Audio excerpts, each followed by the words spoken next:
ეთერშია ხაზის რადიო. მოისმინეთ ამბები წარსულიდან. FM 94.7.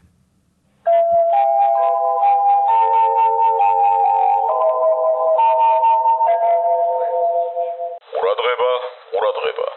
ლაპარაკობს თბილისი. დღეს 1944 წლის 17 მაისია. გადმოიცემა უკანასკნელი ცნობები. საბჭოთა საინფორმაციო ბიუროსაგან 16 მაისის ღამით ჩვენი ავიაცია თავს დაესხა პოლოცკის რკინიგზის კვანძს. დაბომბილი იქნა მოწინააღმდეგის სამხედრო საწყობები და რკინიგზის კვანძის ლიანდაგებზე მყოფი ეშელონები. დაბომბვის შედეგად ხანძარი გაჩნდა. ყველა ჩვენი თვითმფრინავი აეროდრომზე დაბრუნდა. გერმანელ ფაშისტ დამპყრობთა წინააღმდეგ ბრძოლის ფრონტებზე საბრძოლო ოპერაციების უნარიანი და გაბედული ხელმძღვანელობისთვის და ამ ოპერაციების შედეგად მიღწეული წარმატებებისთვის საბჭოთა კავშირის უმაღლესი საბჭოს პრეზიდიუმმა სუვოროვის, კუტუზოვის და ბოგდან ხმელნიცკის ორდენებით დააჯილდოვა წითელი არმიის გენერლები და ოფიცერთა შემადგენლობის ჯგუფი.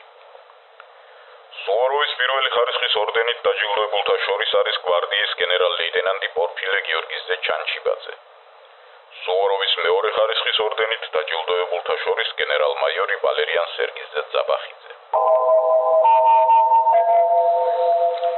საკონსერვო მრეწველობის მუშაკთა პროფკავშირების საქართველოს რესპუბლიკურმა კომიტეტმა და საკონსერვ ტრესტმა შეაჯამეს საკონსერვო ქარხნების კოლექტივებს შორის საპირველმაისო სოციალისტური შეჯიბრების შედეგები. პირველი ადგილი მიეკუთვნა და გარდამავალი წითელი დროშა გადაეცა გორის საკონსერვო ქარხანას. დირექტორი ამხანაგის საყვარელიძე. საკავშირო კომუნისტური პარტიის ბოლშევიკთა კომიტეტის პარტორგი ამხანაგი ნინუა. ქარხკომის თავმჯდომარე ამხანაგი ზეისკი. თბილისის ბერიას რაიონის მეორე უბნის სახალხო სასამართლომ მოსამართლე ამხანაგ ბუხრაშვილის თავმჯდომარეობით და პროკურორ ამხანაგ ფოფხაძის მონაწილეობით განიხილა მიხეილ გაბარაშვილის და გიორგი შაჰნაზაროვის საქმე. პირველი მუშაობდა მონდიორად თელასის მეორე უბანში, ხოლო მეორე მეოთხე უბანში. ისინი ელექტროენერგიას აწვდიდნენ მხოლოდ იმ სახლებსა და მობინადრეებს, საიდანაც გამორჩენას მოელოდნენ. გაბარაშვილსა და შაჰნაზაროვს მიესაჯათ თავისუფლების აღკვეთა 5 წლით. სასჯელის მოხდის შემდეგ ხმის უფლების ჩამორთმევით თითო წლით. ისლანდიის მთავრობამ და ისლანდიის 4-ვე პოლიტიკურმა პარტიამ მოსახლეობას მიმართეს მოწოდებით მომავალი სახალხო რეფერენდუმის დროს, რომელიც 20 მაისს შესდგება, ხმამისცეს რესპუბლიკის დამყარებას.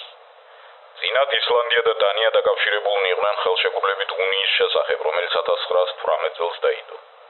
ამ ხელშეკრულების მოქმედების ვადა გავიდა 1953 წლის ბოლოს, რის შემდეგაც ისლანდიის პარლამენტმა დაადგინა გასწყვიტოს კავშირი დანიასთან და მოიწონა ახალი კონსტიტუცია, რომელიც ძალაში უნდა შევიდეს 17 ივნისს. რეფერენდუმის მიზანია პარლამენტის ერთსულოვანი გადაწყვეტილების რატიფიკაცია. გადმოიცემოდა 1944 წლის 17 მაისის უკანასკნელი ცნობები.